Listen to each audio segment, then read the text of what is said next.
Hi, I'm Jay. Welcome to the workshop, and today we're going to be talking about what spares we carry for our vehicle when on overland trips.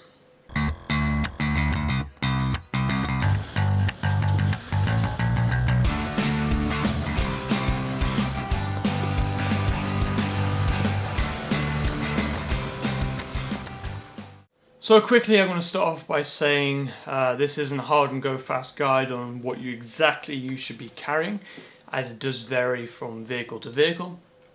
Some vehicles have different common problems than the Hilux does. Your accessories might be different, so you won't need spare parts for certain things that we have. And again, it all depends on where you're going as well, so that should all be taken into consideration when actually devising what spares you're going to be bringing with you. As we tend to frequent mainly mainland Europe and the UK, we don't go as OTT on the parts as you would for a completely remote worldwide expedition, so to speak. But for the common overlander, this is probably a relatively decent basis to customize and to base your spares list off of. So we try and keep everything in this box, which lives right in the back of the tub of the Hilux, as over the axles we can get it, because it is quite a heavy box. It was a lot worse, but we've stripped most of that out, and it's just basically the essentials in there. Again, this is nothing we could find in a pinch, but having it with you is just a way of keeping yourself at ease. But some things won't fit in that box, mainly the alternator. We carry a completely spare alternator with us because the Hilux relies quite heavily on its electrical system. So if that goes down, we're a sitting duck. A nice cheap alternator, I think it was from Milner's, a non-OEME one, which should be enough to get us by until we can find a garage or at least get us home to replace it with a genuine Toyota one. So because that's quite big and bulky, that lives in the tool side of the drawers, out of reach for day-to-day operations, but still relatively easy to find if we need to do a roadside repair. So like I said, the rest of them, other than the alternator, lies in this box. So let's open it up and have a look. So, just out of shot here, I'll put the box on the floor, and I'm going to be taking each item out and explaining why I carry them. First of all, right on top, mainly because it was the last thing I threw in, is some airline hose or pneumatic hose, whatever you want to call it, basically just plastic hose. This one is 1/4 inch in diameter, but I have some 6mm kicking around as well, and this is for our inflatable airbags on the rear suspension. So if we somehow snag an airline or have a leak in an airline, I can replace a small section of it. Next up, a bit obvious really, fuses, blade fuses. I carry the full size type fuses in here, mainly for all the accessories I've put in, but the Hilux does have some mini blade fuses, which I keep a small packet of in the actual electrical area of the rear drawers. Cable ties can be used for a lot of things. We keep a decent amount in different sizes. Can be used for cable tying on panels that you've ripped off, wiring that might have come loose, nipping off rubber hoses that might be leaking. Like I said, we keep different sizes for different applications. These are quite thick ones for holding the more substantial stuff on. Bit of sandpaper. Sandpaper might be a weird one for some people, but I actually had to buy this in a hypermarket in France because I had an earthing problem and I had no way to expose a piece of steel or take the paint off to expose a piece of steel. So I struggled with scraping it off with a knife for a while. It would have been a lot easier with a bit of sandpaper. Again, lightweight, packs away quite flat, so worth keeping. JB Weld, lucky enough, never used this in anger. If you're not familiar with JB Weld, it's basically liquid metal. It can be used on quite a lot of applications. Cracked casings, crack open your diff casing for example, JB Weld it up, it'll get you home. Not a very pretty repair, but it's a repair nonetheless. Two-part products, you mix the two together to create, to start the reaction and then apply it onto whatever's broken. Staying with the sticking things together which are broken, I also carry Araldite. Araldite again is a very similar thing to JB Weld, but for every other material.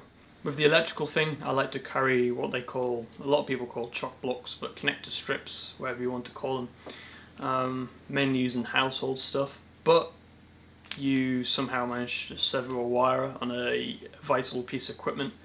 I used to carry a crimp set with me, don't anymore.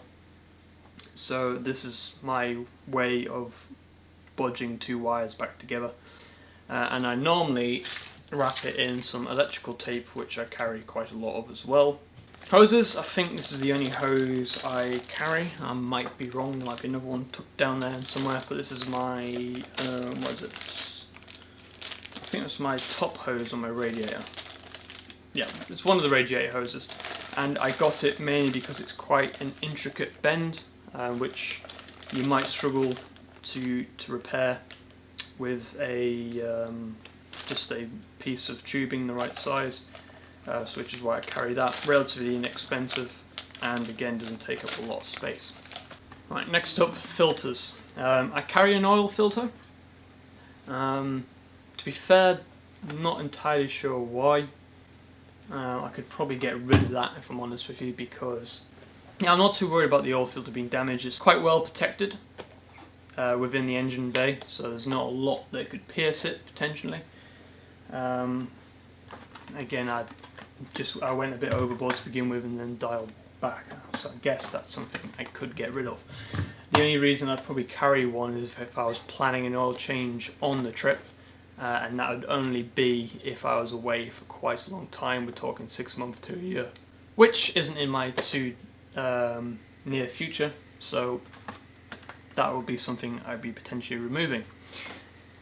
Because of that, I'll be also removing the oil filter wrench.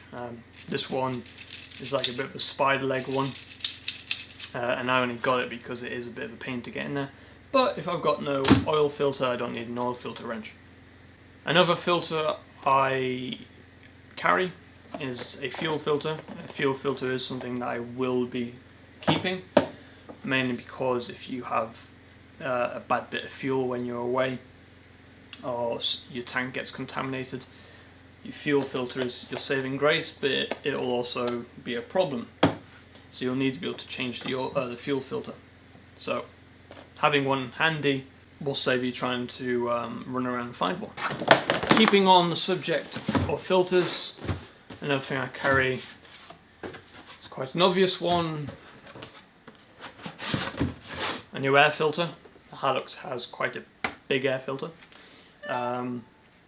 I guess I could get away with using a reusable one, such as like a K&N or something along them lines. But for the time being, I've just thrown a relatively inexpensive one in. Problem is, this one, because it's so big, does take up quite a lot of space. So if I could go to a reusable one, for example, I'd probably save a lot of space in my spares. So that's something to consider. Serpentine belt. This particular one is for the AC pump, alternator, coolant pump. I think that's it. Yeah. Timing belt on the Hilux is different. I believe it's a timing chain. Someone probably correct me on that one. But that's something that should be checked regularly anyway, so that'd be something done before we leave on a trip. So again, this is checked before leaving on a trip, but it folds away quite neatly. So another thing to throw in. Keeping on the repair side of it, we have a tube of copper grease. If something springs a leak and I don't have a gasket, something here called Hylamar. Basically liquid gasket and jointing compound. Helps seal surfaces, so in a pinch, could get something that was just leaking free, sealed again. Last item on the emergency repair, which is something that I hopefully never have to use, and it's Radweld Plus. So spring a leak in your radiator, throw this stuff into the coolant cap on top of the radiator, and this hopefully will seal the hole.